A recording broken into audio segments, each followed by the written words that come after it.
Arsenal didn't just change managers, they changed identity. One era gave us the most beautiful football in England.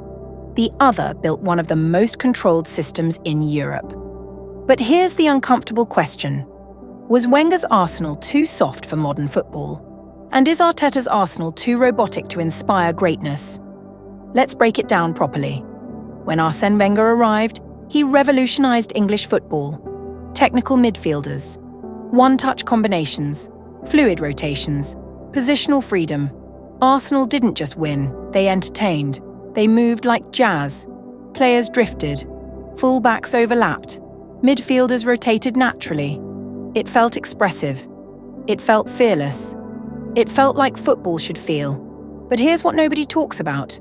Freedom without defensive structure becomes vulnerability. And the game was evolving. Fast. Pressing became organized. Transitions became brutal. Midfields became compact and aggressive. Arsenal still dominated possession. But possession stopped meaning control. They could complete 600 passes and still look exposed. Fullbacks high, midfield stretched, rest defense thin. They attacked with beauty. They defended with hope, and hope doesn't survive in elite football. Then came Mikel Arteta. Not emotional, methodical. He didn't promise beauty. He promised control. First change? Positional discipline. Zones became sacred. Spacing became precise. Distances became calculated. No more random movement. Every position had purpose. This wasn't freedom. This was engineering. Let's compare properly. In possession, Wenger, fluid, rotational, expressive. Arteta, structured, zoned, measured. Wenger trusted players to interpret space. Arteta instructs players to occupy it precisely. Wide players stretch touchlines. Fullbacks invert.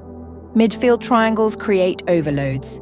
It's geometry, not improvisation. Pressing Wenger. Press when the moment feels right. Arteta. Press when the trigger activates. Backwards pass, jump. Heavy touch, swarm. This Arsenal doesn't chase. They trap, systematically. Defensive security under Wenger's later years. Too many forward bodies, too little protection behind the ball. Under Arteta, 2 or 3 players always secure. Enter Declan Rice, not just a destroyer, a spatial controller. And Martin Ødegaard, not just a creator, the pressing conductor. That dual responsibility defines modern football. Wenger empowered creativity. Arteta enforces discipline. Wenger allowed players to express themselves. Arteta demands structural obedience. One built memories, the other builds repeatability. And modern football rewards repeatability. Margins are tiny. Games are tactical chess matches. You cannot survive on romance alone. But here's the real dilemma. Is structure killing creativity? Is control limiting expression? Some fans say this Arsenal feels less magical. Others say it feels finally mature. So what matters more? Beauty or dominance? Because history remembers trophies, but fans remember moments, and the perfect Arsenal might require both. Football evolves, and clubs either adapt or fade into nostalgia. Arsenal had a choice: stay loyal to poetry or embrace precision.